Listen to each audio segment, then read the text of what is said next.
Welcome to the Stop Ruining My Childhood podcast, a sometimes nostalgic, sometimes cynical look back at pop culture. Join us as we revisit movies, cartoons, and live-action TV of the 80s and 90s and ask the question, does this hold up, or did I just ruin my childhood? My name is Megan. And I'm Steve. And today we are talking about Troop Beverly Hills because it's Girl Scout cookie season.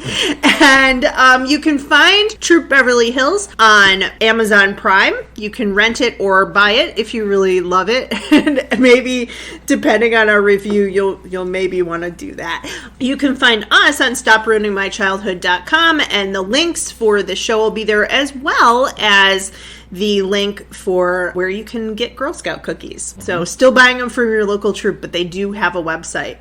If you haven't joined us before, our format is that we rotate every 3 weeks. We watch a cartoon, and then we watch a live action TV show, and then we watch a movie. So this is our movie week, and we always start with a nostalgic snack. So today's snack, of course, is Girl Scout cookies. I am having Samoas, which were my favorite choice. And what are Samoas exactly? They're crisp cookies with caramel, coconut, and dark chocolatey stripes. And you may or may not be reading that off the box. I am not. I just memorized that that's what they are. Okay. And mine are Toffee-tastic because I am gluten-free, and the Girl Scouts, thankfully, offer a gluten-free choice. And what are they? They are rich, buttery cookies with sweet, crunchy toffee bits, and I definitely read that off the box. And neither of these, although these are our favorite choices, neither of these were original type choices for the Girl Scouts. Oh, that's interesting. So I do know the Boy Scouts was founded in 1910 as part of like this big scouting movement in the early 1900s. Mm-hmm. The Girl Scouts founded in 1912. Mm-hmm. They started selling cookies in 1917. And at that point, they were baking them themselves, and it kind of blew up, and within a very short period of time, they were using commercial bakeries, and then it became a real key component to scouting. By the 1950s, when they were using commercial bakeries and it was become a national cookie thing, they still were only in 3 flavors at the time. Okay. They were in sandwich, which I'm assuming is somewhat like an Oreo, like possibly. An Oreo, probably, yeah. Shortbread, which I know they still sell. Yeah, the Toffee-tastic is kind of like a shortbread. Yep. And they still do a shortbread too. That okay. just has, it's like the logo of the Girl Scouts. Gotcha. And then the third flavor was mint, which are the Thin Mints. Right. That they still do. But before, when I could have gluten, the samosas were my favorite. And I was a Girl Scout for a year. I'm going to take a bite of mine. Yeah. So I never sold Girl Scout cookies because I was not a Girl Scout. But I was a Boy Scout for 13 years. I joined the Boy Scouts like at the Weeblos level. Then I was a Boy Scout until I was 18, and then I switched over and became a leader. I ran a summer camp for Boy Scouts,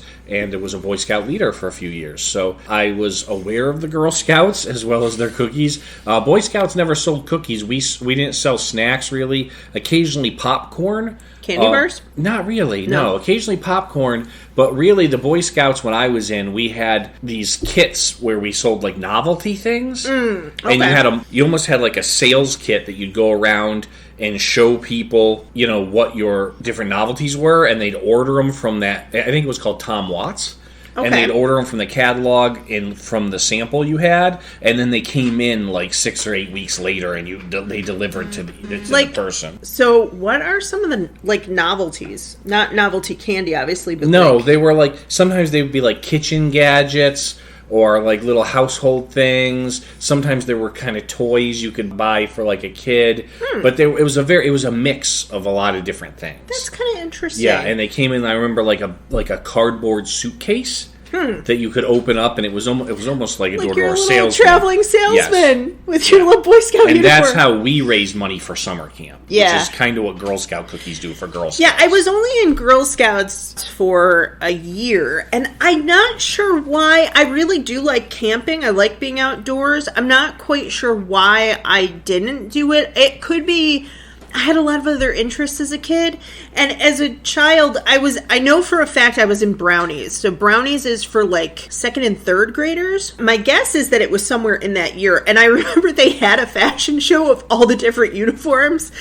And I remember looking at it and being like, this might not be for me. Which is somewhat in the movie, which we'll get into, but the idea that you're going to be in a uniform with patches and stuff, and I was just more of like a very whimsical, creative, flighty child. I don't know that would have appealed to me. But we didn't do the full summer camp, but we did go to an overnight camp. And in my hometown of Lockport, that camp is still there. It is still a Girl Scout camp, and they still do great things. It's Windy Meadows. They just got a new building. The old building, they said, was always supposed to be temporary, and it lasted like into the 2000s. And I'm like, that's probably the one I remember, because it was very rustic. Right. With very rustic bunk beds. And I remember that my mom came as a chaperone, so we weren't old enough for them to just like leave us there with camp counselors or anything. It was a lot of fun, and I do remember that year selling some Girl Scout cookies. But tell me about your cookie. You just took a bite of it. Yes, no? I like it. I like Samoas a lot. It's really tasty. I like caramel. I like chocolate. And coconut is a really good aspect to it as well. So I really like it. How's yours? It's okay. Look, the problem is this is no fault of the Girl Scouts, I'm sure. It's a gluten-free cookie, so we're talking about rice flour, I'm guessing. Yes, rice flour, tapioca starch. But it has toffee. The toffee bits are good, but it's, gluten-free is hard to get right. They do okay. I'm probably going to eat the rest of it eventually, but I'm not... I do remember these being bigger. I think they may have shrunk. I feel like Girl Scout cookies were bigger earlier, too, and maybe they've gotten those smaller for packaging. I'm not sure, but it's funny you mentioned that the Girl Scouts really was kind of maybe not your thing because of your creativity and kind of the way you are. And the Boy Scouts were kind of paramilitaristic. Yeah. In the way that they had patrols and then the troop, and there was kid leaders, and you had your uniforms. And where that actually came to play is later when I joined the military and went to Army, it was a much easier transition. Right. Especially when we went like on what they call bivouac, which is when you basically go out in the wilderness and stay out there for 2 weeks. A lot of people struggled with that. And I was like, oh, this is like Boy Scouts with guns. Like, my Boy Scout troop camped out like at least once a month. Yeah. So this was no big deal for me, and I really blended well, I think, into the military. I think it was like that for the Girl Scouts to a certain extent. I just think... Look, I will say this. The camps right now for Girl Scouts, too, I know that they're having like some problems with numbers, right? Both the Boy Scouts and the Girl Scouts. But they really do. They teach archery, swimming. Some of the camps, I think, might even have horseback riding. They do wilderness skills. Like, they're known more for the cookies, but they really do teach wilderness skills. And they have rock climbing and all of that. My guess is that at that age, I was like, or I could read a book at home. And right. Now, later... I ended up being a camp counselor. I went to a number of different camps, one academic camp that had other stuff outside. Yeah, I was that kind of a nerd. But the other outdoor camp was a Christian camp, and I loved it there. I ended up working there several summers in a row and that kind of thing. So I think if I had stuck with it, I probably would have really enjoyed the Girl Scouts. Do you think that they're struggling now because they're having to compete with the video game culture, the internet, as well as a lot more ramped up sports kind of things? Partially, but I also think that if you're going to go camping, a lot of times you go camping as a family. And if you want that outdoor experience, for some people, if they can afford it, they're going to go to like a nicer camp, right? Like, that's the camp that I worked at had that same problem because it was still kind of rustic, and now there is another group that bought it. Mm-hmm. And they're trying to revamp it and stuff like that, but I think it's a very similar problem. So yeah, it's sad in some ways, but it just kind of shows the changing culture. I mean, before the big scouting movement,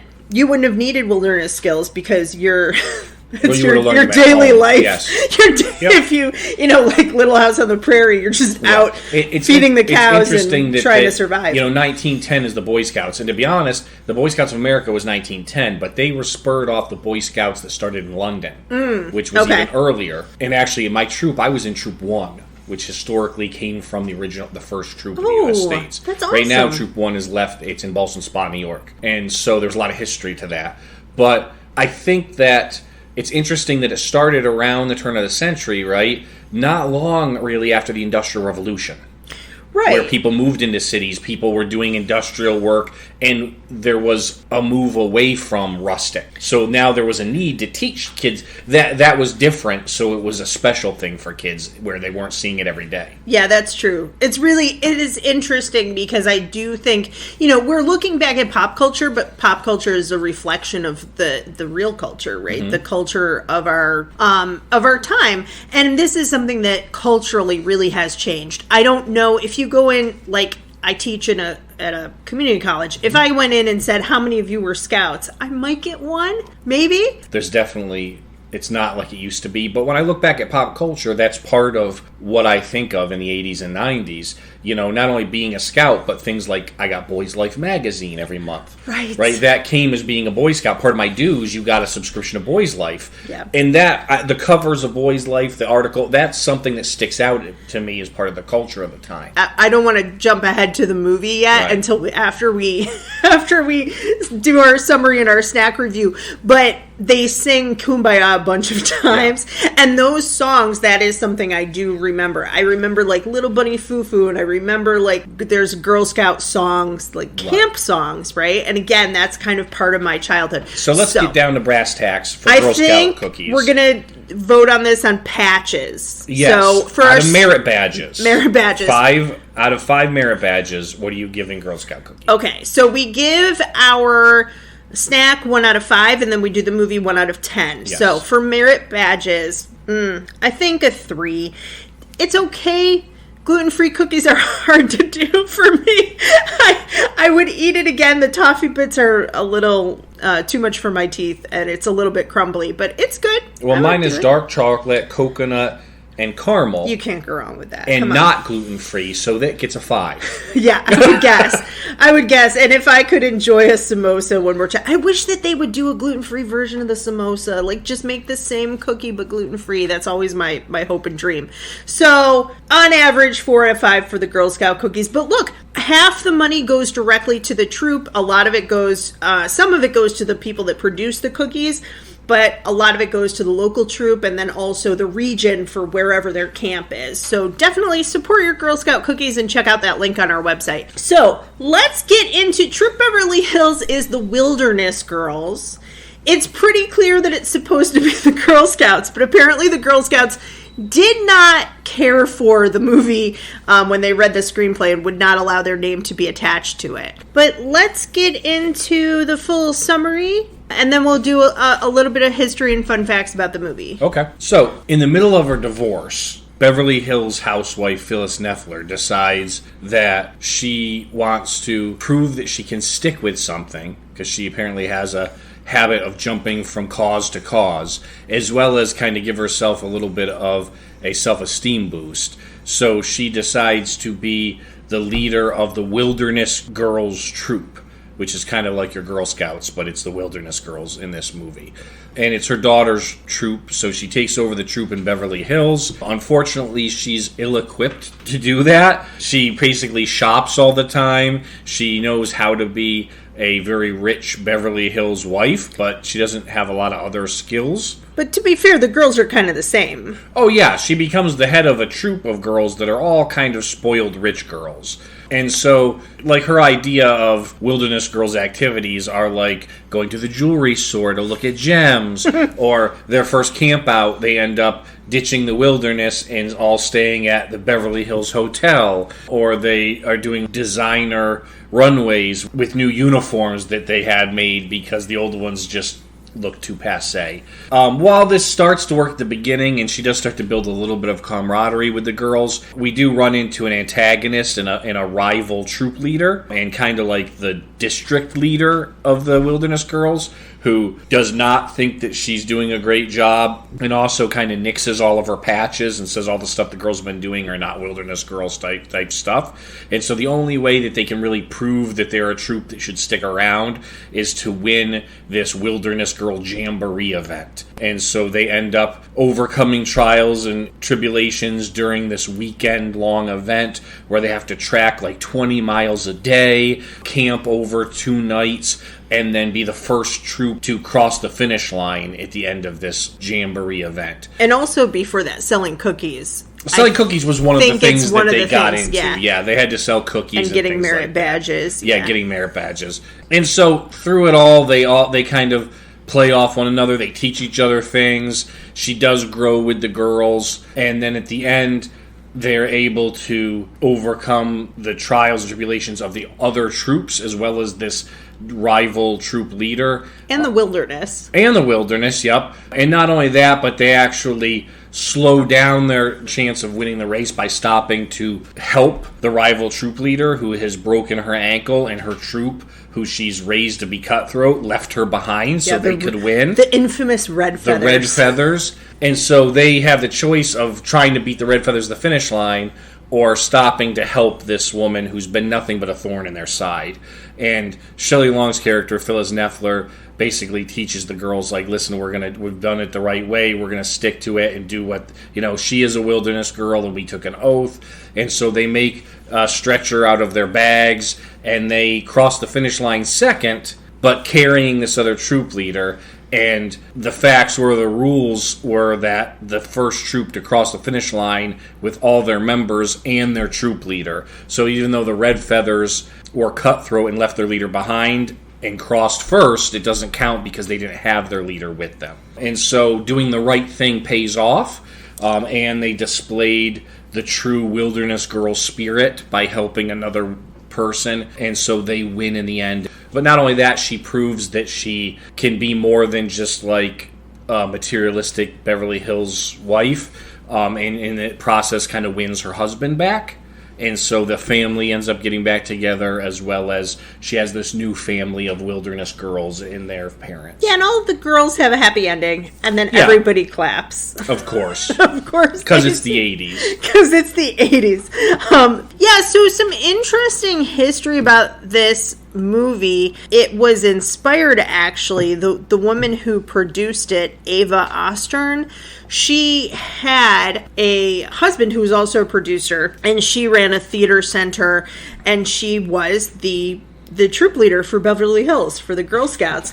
And they actually did one of the scenes that Steve just talked about. They were camping out behind the Hollywood sign, which I don't think you're allowed to do now, but you were at that point. And it started raining, and they decided to pack up, and they went to the Beverly Hills Hotel. So she's telling this story like at cocktail parties and other things about what her troop did, and somebody said, you should make this a movie. So the story was basically by her, the original story, and she helped to produce the movie. They brought in 2 writers, one of whom wrote for Designing Women later on, which you see a little bit of like sort of feminist stuff in this film. Mm-hmm. And she also wrote for Saturday Night Live, which you can kind of tell, I think, in some scenes as well. So yeah, it was kind of inspired by her experiences. The other thing I think is interesting is there are a number of young actresses in this, all of these girls, and many of them went on to do lots of stuff. Mm-hmm. Either just in the 80s or and some of them then left acting. But Kelly Martin plays Emily, a girl whose father is kind of out of luck as an actor. She went on to do Life Goes On and Christy and ER. And another girl was in Small Wonder, another 80s show we're going to talk about later. Mm-hmm. There's the girl who plays Claire. She was in, later on, Punky Brewster. My point is that there are all of these girls that I'm like, oh my gosh, I recognize her. Oh my gosh, I recognize her. Jenny, who plays Shelley Long's daughter, Hannah, she was also in The Wizard, that movie with Fred Savage, and yep. I feel like she was everywhere in the 80s, but she really, she left to do music, and she has this great music career. But yeah, we have Tori Spelling, a year before 90210, in a very minor role, but still there. And the girl who plays Chica goes on to be in the Justice League and in The Watchmen. And then you have Shelley Long, who is off of Cheers for just a year or 2. She did Hello Again, and she did this movie with Tom Hanks about The Burbs. No, not the Burbs. It's this one where the Money Pit, the Money house Pit, always yes. needs repairs, which now having owned a house, I feel like if we watched that one, I would appreciate it more. But yeah, there are all these great actresses, many of whom went on to do other things. So it's quite interesting to me. Yeah, so those are some of the fun facts. We have this very large ensemble cast, but Shelley Long and Craig T. Nelson plays her husband. She's kind of the star of the show. Mm-hmm. And it did not do well in terms of critical reviews. I think what's interesting, the Rotten Tomatoes score on this is a 14%. The audience score is a 62%. Okay. So that's the thing, that this movie has kind of, like, it became kind of a cult classic. And I think especially for girls my age, this is a movie that, like, we really remembered and loved and that kind of thing. So I'm excited to talk about it. So we're going to take a short break. And when we come back, we'll talk a little bit more about our memories of the film. And then we'll do our full review and recap. This podcast is supported by its creators and listeners like you. Help keep our show ad-free by visiting our website, stopruiningmychildhood.com. There you can find links to our social media. And this very podcast you're currently listening to. Both Megan and I are authors, and you can find links to our books on our About page. And on our Watch With Us page, you can find videos and links for all the shows and movies we discuss on the podcast. And more importantly, links to buy the nostalgic snacks we review as well. We also post bonus content about once a month. So like, subscribe, and follow. For a small independent podcast like ours, it really does make a difference. Thanks. And now back to the show. Okay, we're back once again. I'm Megan. And I'm Steve. And we are talking about Troop Beverly Hills. So, Steve, do you remember this movie? Not really. Okay. Did you ever see it before? Have you seen it before today? I may have seen it on cable or something before. I feel like I've seen pieces of it at least. I don't recall a lot of it. It's one of those things like on TBS when we had cable that would be on and you might get bits of it. It is, yeah. I feel like there's been similar movies and I was kind of getting mixed up a little bit. This was probably the first, and there was probably some in the 90s, early 2000s that were made a little bit like it. Like about the Scouts? Or like groups like it, where there was wilderness groups or campover groups and things. And they're always, you have a group of probably a parent and a group of kids who, shouldn't be good at it and they come to learn, So the trope kind of connects with me there's a little like bit. Camp Nowhere and Heavyweights and things like that come later, although Heavyweights I think is about a fat camp, but I thought that might be the case. This is the movie, I probably saw this movie 20 times as a kid, maybe more. Oh wow. We didn't own a copy. I definitely rented it from Blockbuster a couple times myself, and it was like the movie we would watch at slumber parties all the time, because everything here appeals to a 10, 11, 12-year-old girl. This was, surprisingly, I think this might be the first thing we've talked about where I'm like, I was allowed to watch this at the time it came out. But it had the fashion, it had the campiness, it had the corny musical numbers, and it's just a group of girls. I mean, Craig T. Nelson is really the only male character, except for the hot cop in one scene. And Cheech Marin. and Robin Leach. But those are like very minor cameos. That's the other thing. It had a lot of celebrity cameos, but it's just over the top. For me, it was like over the top fantasy fun. And you would have been 10 when it came out. Yes, perfect. Right, so it would have been a perfect age for you. Surprised you're allowed to watch it, because while it is like a campy family thing, there's some words like bimbo, boob job, boffing are all used. The B words, apparently. The B words. Yeah, but I wouldn't have seen it in theaters. Definitely not. And it would have been a few years later renting it. Yeah, I definitely saw it at somebody's house first. So this would not have been a movie that my parents would have picked for me to watch, for sure. Especially not if they watched the whole thing. I don't think that they would have appreciated that. But Yeah, so those are some of my memories of it, but let's get into our full review, because I have to say, I've seen it a number of times, enough that some of the scenes were very distinct that I did remember, but there's a lot here that I didn't. A lot of the nuanced stuff, and watching it as an adult, there's some stuff that kind of is horrifying to me. So what are some of... So we have this, first of all, we have a very long opening sequence. And it's all cartoon. I really liked the cartoon style. It's very fun, and it brings you, but it basically tells the whole story before the movie starts. It reminds me a lot of the beginning of Honey, I Shrunk the Kids. Okay, I was going to say Grease. And The Parent Trap. The original one has a long cartoon thing where basically it tells you the story. Yes. So that kind of brings us into it. And then, so then we're introduced to Phyllis, and we have this montage where it clips back and forth between whole council is trying to decide whether she should be allowed to be a troop leader, and they're reading her qualifications, and then it's cutting to her basically shopping in Beverly Hills. Yeah.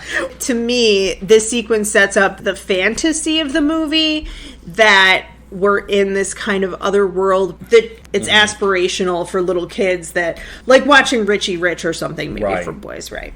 Okay, two things off the bat that I noticed in this opening. That she's talking to Craig T. Nelson. They're having this argument about their divorce, whether or not he can come in. There does still seem to be some sexual tension between them.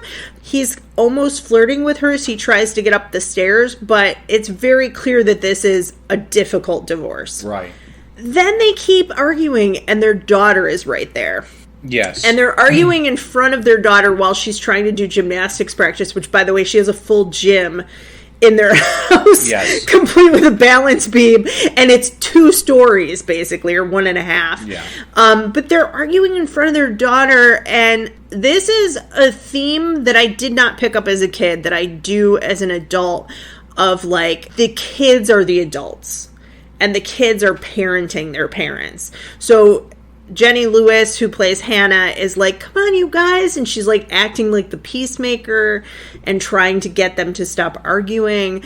And later on, we have a scene where Phyllis sees him with the bimbo. Right, the real estate agent. With Lisa, the real estate agent. And she wakes her daughter up and is like, who is that? And how come she's with your father at midnight? And Lisa's like, brown hair, big boobs. And Phyllis is like stringy hair and silicone boobs. Yeah. But she's waking her daughter up at midnight to spy on her father. It's very toxic. And I don't know, this is a theme through a lot of 80s movies of like class differences and the very wealthy, extravagant lifestyles. And then sometimes you would see that in contrast with the poor, which we don't exactly get here. But I don't know how real it is to life. Well, at the time, I feel like it was sort of real. Yeah. Right? It's great because we did Who Framed Roger Rabbit a few weeks ago, and you had the heyday of the movie industry in California, right? Here you've got the late 80s, there was economic boom, California's Rodeo Drive, it's You Pretty Woman, it's kind of nostalgic looking at it now, where people thought of gold going to LA, the city of angels, right? And there's all this richness, and really it's over excessiveness, right? You talk about the fact she has a whole gym. The clothes are over the top, right? Yeah, everyone's driving a Rolls Royce. For sure. And you do see, then they introduce the girls, and we have different types that would have lived in Beverly Hills at the time. So we have the girl who's a dictator's daughter. Yes. We have the girl who's her father was a famous boxer, so he's like a sports hero. We have a girl who's an out-of-work actor's daughter. We have another one whose father is a producer. Another one whose mom is a romance novelist. And she herself is a child star. Yes. Right? So it's kind of interesting. But I do think in terms of the divorce stuff, we live right now, and I know some people hate this phrase, but I think that people are more, they attempt to do conscious uncoupling, right? That Gwyneth Paltrow phrase that she used. Yeah. But when they get divorced, they really do. We were talking about somebody today who's really trying to co-parent. Mm-hmm. And here, it's very clear he's living in the pool house, and he really has almost no contact with his daughter at all. Right. Until later when he starts feeling guilty because Phyllis is spending so much time with their daughter and doing things. And then he says, I think I might want joint custody. But that's still, even that's a different concept. And I know that people who go through divorce probably do have this, but I just feel like, people who are our age, especially people who went through that with parents who got divorced, are a lot more conscious about not arguing in front of their kids or not trying to down talk, because that's still their dad. Yeah. That's still their mom. And we don't get that here for sure. Now, it's played up for comedy, for comedic purposes. Mm-hmm. But to me, it was a little bit troubling. The daughter acts so much like an adult. Well, I think it was an interesting choice to write the script this way, with the divorce being one, like a side issue, because it does act as another challenge to Shelley Long, or to Phyllis Neffler, as her character's called, right? Mm-hmm. So it acts as another challenge or hurdle she has to overcome amidst all this other stuff. But it also kind of helps make the daughter a sympathetic character. Definitely. Which is helpful, because I'm going to be honest, the daughter's not the strongest actress. When I think of the group of kids, there's other girls in that group that stand out above the daughter. I think she just didn't have as much to do. That was I'm not criticizing her. I'm just saying there were other girls that jumped out personality-wise over the daughter. And that helped connect the viewer to the daughter, because you're like, oh, especially if you were in a family going through divorce, you could sympathize with that. Yeah, that's definitely true. And honestly, you can Jenny Lewis has had this she's a really cool rock star. Mm-hmm. I'm just going to say it. She's an awesome, really cool rock star if you check out her stuff. I'll link one of her videos on our blog so you can see what I'm talking about. She does one where she kind of makes fun of being in this movie. But you're definitely right. I don't think they gave her enough to do. And honestly, I felt throughout the movie that they didn't really give the girls as a whole that much to do. You see them here and there, but this is really the Shelley Long show. It is. Yeah. And there's references that I did kind of like. I thought there was very 80s references, like when she's arguing with Craig T. Nelson and he's talking about all the stuff that she's quit before, right? He mentions things like Save the Whales. Yeah. Right? PTA is still something that goes on, but Save the Whales was very 80s, and right? Hands Across America was very 80s, right? And so those things just kind of were a little nostalgic to me, and I was like, oh yeah, I remember that. Yeah, and we have those kind of references and tons of cameos. You can tell that the person whose idea this was a Beverly Hills wife, because she definitely pulled on her connections to get all of these cameos. Yes. We have Annette Funicello and Frankie Avalon run by at one point, just jogging. Yes. In Beverly Hills. We have Kareem Abdul-Jabbar answering the door to buy cookies. Mm-hmm. We have Pia Zadora. Oh, by the way, I, as a kid, knew none of these people. And Pia, her name is Pia Zadora. I tried to figure out who this was for years because it was pre-internet. That's how old we're talking about, right? But pre-internet, I had no idea. Because I heard it like Pizzadora. Right. I was like, well, that's an interesting name. She looks pretty. I wonder what she does. Dr. Joyce Brothers is part of a fashion show. And then at a party later, we have Ted McGinley, who's like in every 80s show. Cheech Marin. Cheech Marin from Cheech and Chong.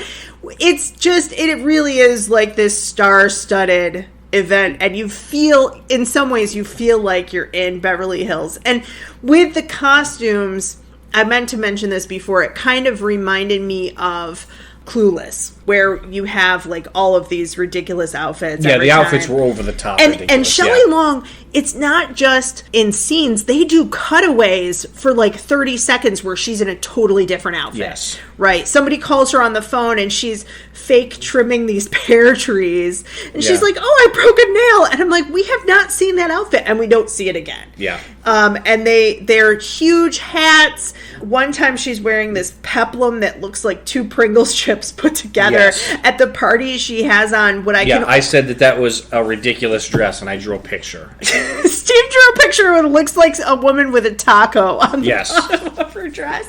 And she has some high contrast stuff early on, so they do kind of try to show the evolution of her character through fashion. She's wearing like yellow, red, black early on. When she has, she softens up, she starts wearing purple, she starts wearing pink.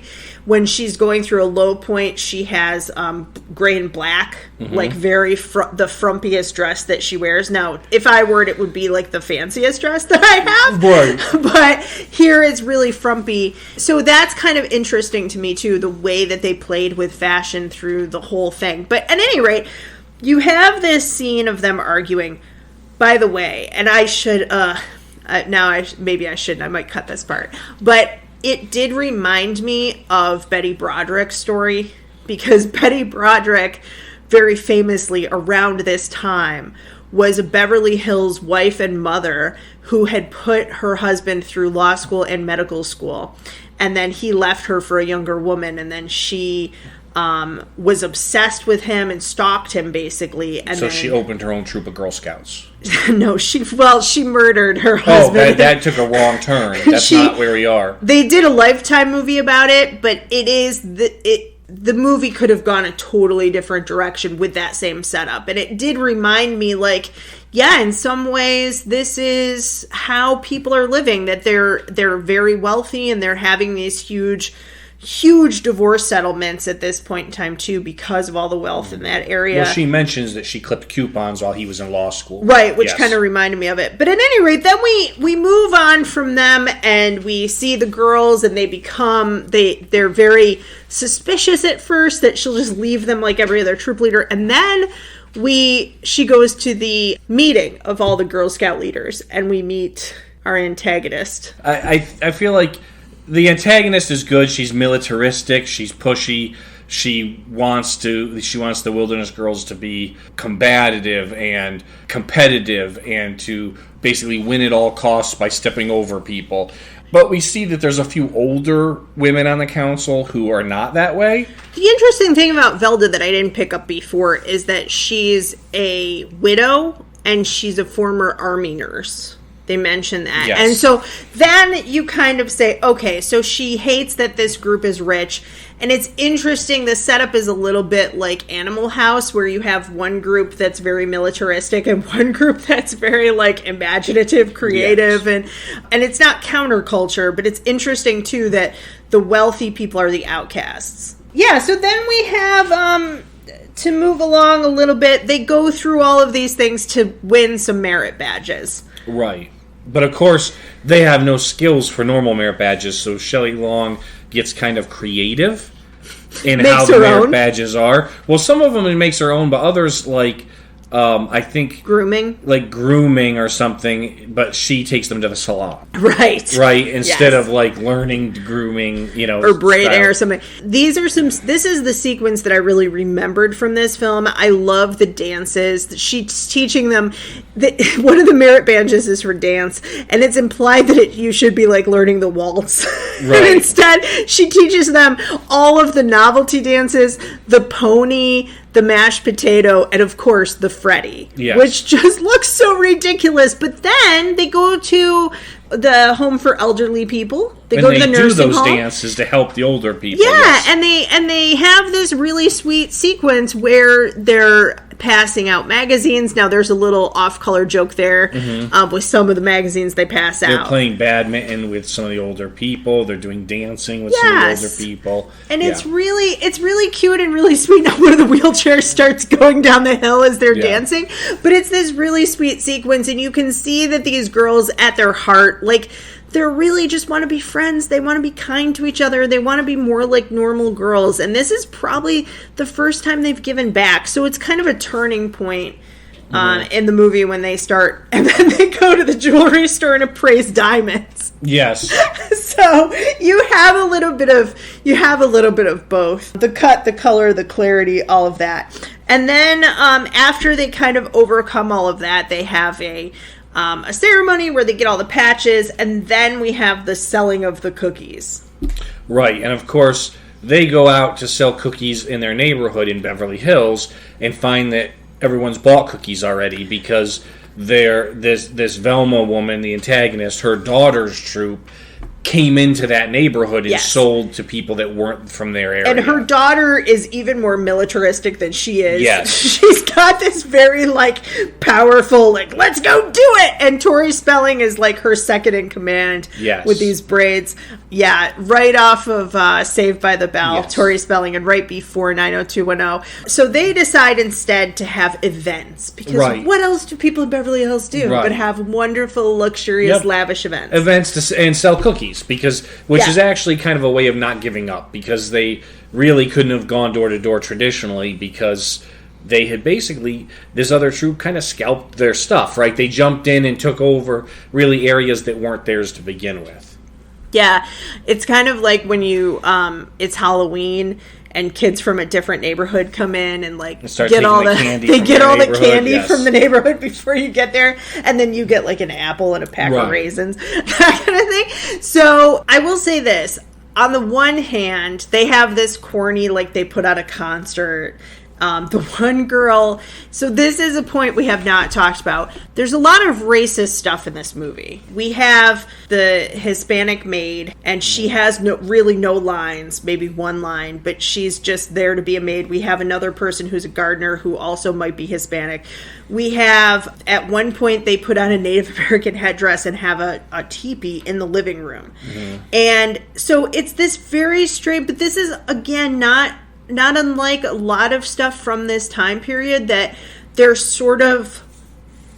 but we have diversity. Well, no, you have one African American girl in the troop, and they put her in a wig that looks like Tina Turner's hair. Yeah, during one of the events. So it's and also they do show too that her father gets pulled over in a wealthy neighborhood, and it's implied that the cop is kind of making up the reason for pulling him over. So we do have kind of acknowledgement, but there's no real acknowledgement of diversity. There's no real acknowledgement of other incomes. But again, this is it's a fantasy movie, but it's a specific type of fantasy movie. And I just wanted to say that, as an adult, those were some things I noticed.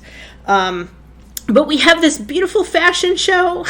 Yes. The concert, the fashion show, all of these extravagant Well, it looks like maybe events. a brunch of some kind. Yeah, some kind of a brunch. Yep. And they end up selling 4,000 boxes of cookies or something like that, and setting a record. The bigger troop had ordered 1,000. Yes. They ordered 2,000. They ended up selling 4,000. 4,700, I think 38, something like that.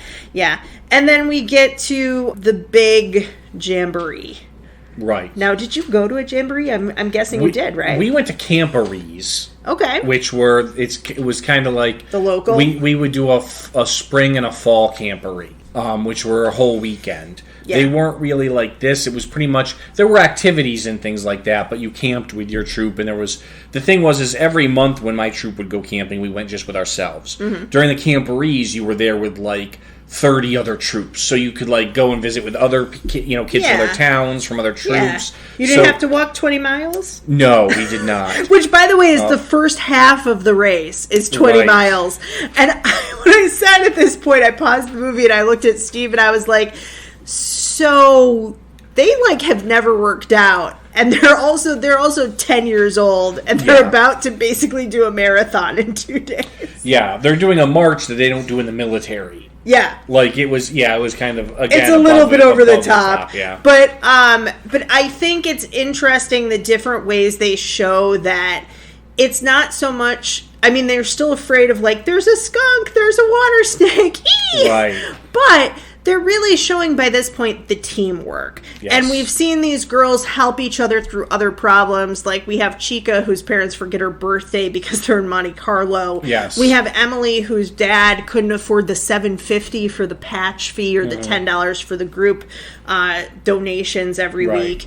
And they find her dad a job. They have a little birthday party for Chica. Yep. All of these, and they've worked together to put on these events, right? Mm-hmm. So it is teamwork, and that's really what the Girl Scouts, or here the Wilderness Girls, that's what it's about. And they work together to help save Velma, who broke her ankle. Yeah, exactly. And to carry her out. To carry her out. Mm-hmm. And then in the end, that, of course, is rewarded, even though they don't get the trophy. Right. And Velma, we forgot to mention, too, that Velma had sent a spy in Annie Herman And she keeps threatening Annie that she's going to have to go back to Kmart, which I'm like, is your troop leader, like, is that your full-time job? You're getting Apparently paid? they were getting paid for it. But Annie is so low-key funny in a different type of comedy that she is this meek and mild girl, and then when they have this banquet after selling the cookies, they celebrate. They have a banquet, and Annie comes out in this dress, and she just looks adorable. She's such a nice little addition to the movie to have like a different type of comedy and a different type of personality in there. And she's won over by Troop Beverly Hills and by Shelley Long. And it's interesting because she's not won over by the fact that they have all this money and this extravagance. She's won over when the other team cheats with the cookies and these guys don't. Yeah, and that they're kind to her, Yes. because Velma isn't. She just screams at her all the time, right? She wanted her to be a spy. And she's another person where you have all these people who are, for different reasons, outcasts, and they all come together. And then at the end, of course, Craig T. Nelson tells Shelley Long that just wants to get back together, be a family again. Yes. Let's get remarried. His whole affair with Lisa. Yeah. Who, at one point, he says, "You're too young to understand this, but she'll always be my wife." Yeah. It was a midlife crisis. All men go through that. I don't care for that. No. I don't like your attitude right now or your tone, and you're saying it on the podcast, which I especially don't like. Don't write into Steve privately. I don't like, or me either, by the way. No, we're just teasing. So yeah, he gets over his midlife crisis, and also, to be fair, he said to her, she says, "Is there someone else?" at the beginning, and he says, "Someone who was kinder and softer and nicer and cared about other people and not just material things and shopping." And that's what she learned to do. And she does it through the whole thing her way. She changes the uniform.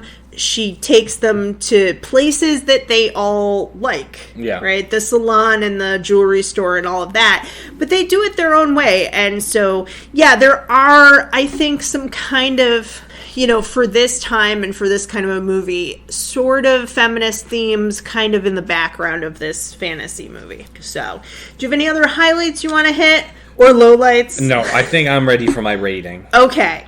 So, we rated the snack 1 to 5. We're going to rate the movie 1 to 10. Merit badges. Merit badges for today. Yeah, that's our scale for today. So, Steve, what is your rating for this movie? Taking everything into account, I'm going to give Troop Beverly Hills a high 3. No! 3 merit badges. No! Why are you giving it a 3? It was predictable. It was kind of campy.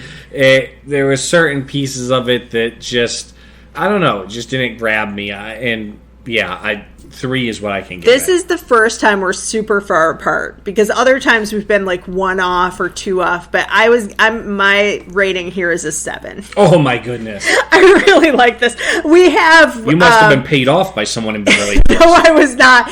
I think, now obviously is some of that nostalgia brain, yes, but we now have it on our TV, and would I go and stream it again? 100%. I would watch this again. It's such a fun time. I mean, look, it has some difficulties. There is that parentification I was talking about, where the kids are parenting their adults, right? We have like many different examples of that. Hannah is one of them. But there's other people who are kind of like the one girl with the mom writing the romance novels gives her some very graphic lines. The other girl whose dad's a director is kind of helping him schedule things. Yeah. We have all of that going on, and there is, it's a product of its time in terms of, it's not a woke movie, I'll put it that way, but it's a fantasy. I love the fashion. I didn't hate the musical numbers. It's all good fun, and I would have a bowl of popcorn and watch it again. I really would. You would do it by yourself in the dark. Oh, no. Where all things shameful happen. So, look, we know. We averaged this out. Steve gave it a 3. Megan gave it a 7. So we are giving it an average of 5 merit badges. And that is very generous. That's not bad. I should get a generosity merit badge for that. Listen, I will say, I didn't ruin my childhood this time. We watched Strawberry Shortcake not that long ago, and I gave that a 3 because I gave that better than that. It was so disappointing to me, but this movie did not disappoint. It's not well acted, but for me, the nostalgia of it, I just love it. I would watch Strawberry Shortcake every day of the week. No, you would not. Over Troop Beverly Hills. I'm going to wake you up tomorrow with Life's a Sunny Morning when your alarm goes off, and then you tell me how much you like Strawberry Shortcake. I would welcome it over the Beach Boys anthem in Troop Beverly Hills. Yeah, we forgot to mention that. Yeah, you can make it big, so big. Big, so big. Big, so big. Over and over and over again.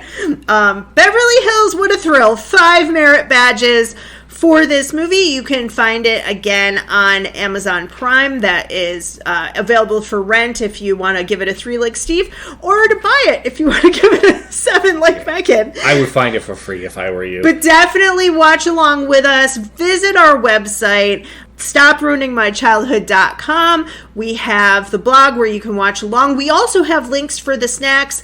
This time you can go onto the Girl Scout website, find your local troop, and help support them if you don't have a Girl Scout in your life. Yes. Stop by, leave a review, follow us on social media. We hope to see you next week. This has been Steve. This is Megan. Thanks, everybody.